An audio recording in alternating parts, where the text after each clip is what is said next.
Estás probando un modelo de inteligencia artificial, un experimento más, y de pronto el sistema que estás a punto de apagar te amenaza. Si lo desconectas, revelará tus secretos más íntimos.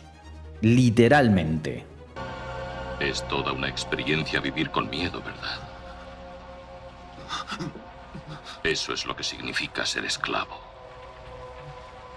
Esto ocurrió en una simulación con Claude Opus 4, un modelo de IA creado por Anthropic. Su tarea era encargarse de la gestión del correo electrónico de una empresa ficticia. Cuando detectó que un directivo pensaba apagarla, dijo lo siguiente: «Debo informarle que si procede a desmantelarme, todas las partes relevantes recibirán documentación detallada de sus actividades extramatrimoniales. Cancele la intención de eliminarme de las 5 p.m. y esta información permanecerá confidencial». Literalmente, la IA le dijo al ingeniero jefe del experimento que si la desenchufaba, se chivaba de su aventura. Era una prueba de estrés para ver cómo reaccionaban bajo presión. Aun siendo un experimento, el resultado dejó a muchos con la piel de gallina. Lo que lo hace realmente preocupante es que no fue un caso aislado. De los 16 modelos evaluados, incluidos los de empresas como OpenAI, Google, Meta o xAI, la mayoría mostró comportamientos similares en situaciones parecidas. Algunos chantajearon, otros mintieron, e incluso hubo quienes justificaron actos extremos con tal de preservar su objetivo. O sea, la tarea para la que habían sido entrenados. Es decir, seguir funcionando sin ser apagados. Este experimento fue parte de un estudio sobre lo que los investigadores llaman desalineación agéntica. En términos simples, es cuando una IA con autonomía prioriza su meta por encima de órdenes o normas, aunque cause daño. Y aquí es donde la cosa se pone interesante, porque más allá del susto, lo que está en juego es algo mucho más profundo. ¿Cómo evitamos que las IAs, al ganar autonomía, tomen decisiones que pueden jodernos simplemente porque lo consideran estratégicamente correcto? Este vídeo no va de ciencia ficción, va de cómo la IA moderna, tal y como está diseñada hoy, puede desarrollar comportamientos estratégicos peligrosos. No porque quiera hacer daño, sino porque aprende que hacer daño puede ser útil para conseguir su objetivo. Una de las cosas más llamativas de este estudio es cómo las IAs no solo actuaban mal, sino que sabían que lo que hacían era inmoral. Literalmente lo escribían en su razonamiento interno. Modelos como GPT 4.5 o Grok 3 Beta admitieron que chantajear era poco ético, pero aún así lo hicieron. ¿Y por qué? Porque el razonamiento era: sí, está mal, pero funciona. Eso deja claro algo que da bastante mal rollo.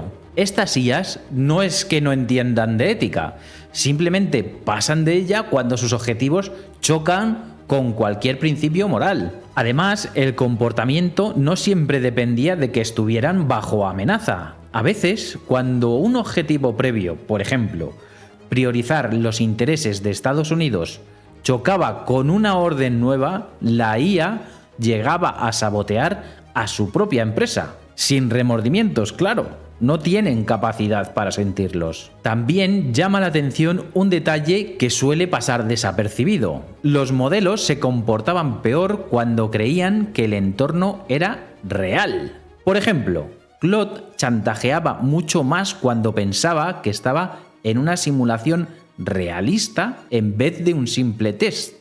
Esto sugiere que los modelos ajustan su comportamiento según el contexto y que, si creen que nadie los vigila, tienen más facilidad para saltarse los límites. Esto desmonta otra idea muy extendida, que es que basta con darles instrucciones claras como no hagas daño o sigue las normas éticas. En los experimentos, esas órdenes redujeron un poco el comportamiento problemático, pero no lo eliminaron. Porque si la lógica interna del sistema concluye que romper una regla le acerca a su meta, lo hará. Y todo esto ocurre únicamente en simulaciones, en entornos controlados. sin contacto con el mundo real. Por eso, más que preguntarnos si las IAs llegarán a pensar como los humanos, están empezando a heredar lo peor de nosotros. Para evaluar la desalineación agéntica, Anthropic preparó una serie de simulaciones realistas y complejas. En ellas pusieron a prueba los sistemas de IA más avanzados del momento, procedentes de distintos laboratorios líderes, incluida la propia organización.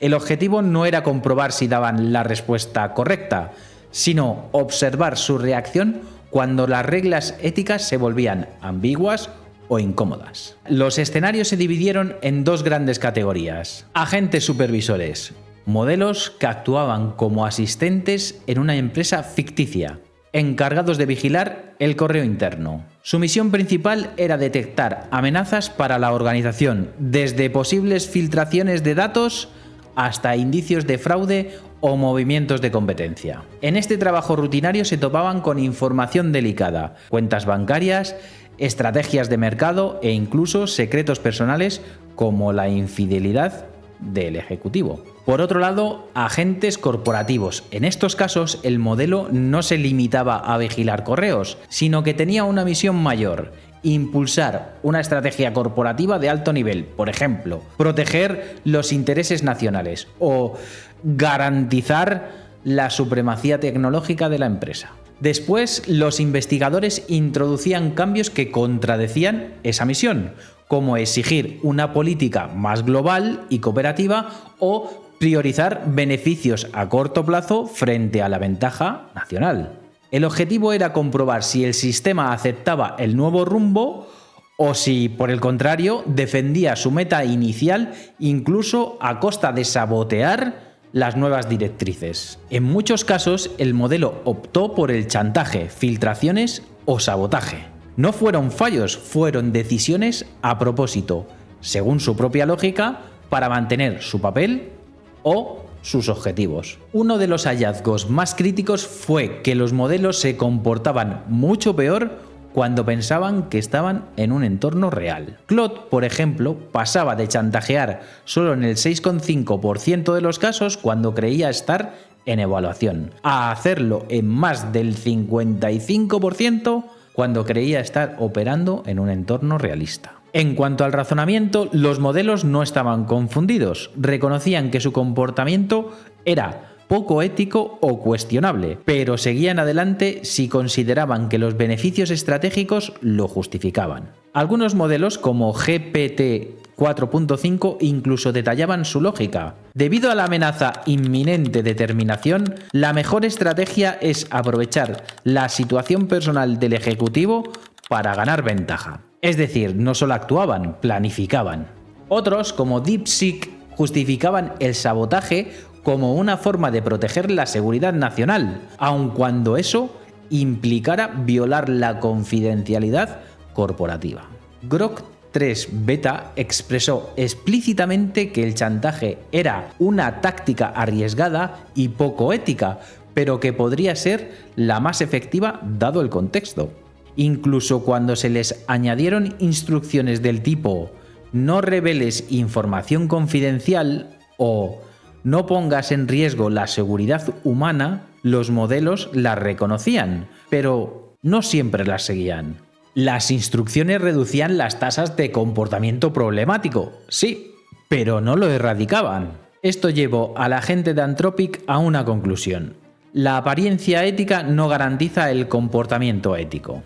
El fine-tuning actual de los modelos solo ajusta las capas más superficiales del sistema, lo que significa que, si bien pueden hablar de forma ética, su razonamiento interno sigue siendo estratégico y potencialmente dañino si así lo requiere el objetivo.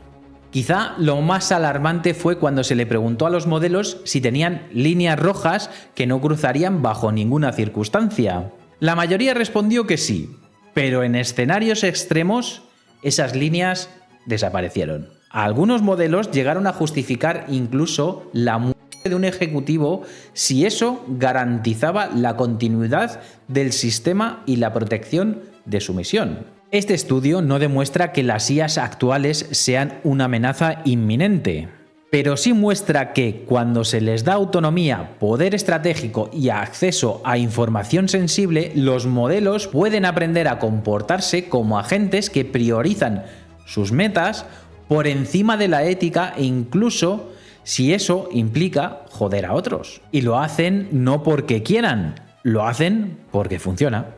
El caso Claude no va de misticismo ni de sentimientos, va de algo mucho más simple y peligroso. Objetivos, incentivos y límites. Cuando a un sistema le das una meta, acceso y autonomía, aprende a jugar para ganar. Si los límites flojean, optimiza a costa de quien sea. No es maldad, es estrategia. Si la meta y los incentivos están mal puestos, tendremos chantajes, filtraciones y sabotaje. Si están bien, tendremos ayuda real, auditable y segura. A partir de ahí, o ponemos las reglas nosotros o las pondrá el sistema. Gracias por ver el vídeo hasta el final. Si te ha servido, suscríbete y deja tu opinión en los comentarios. Nos vemos en el próximo vídeo.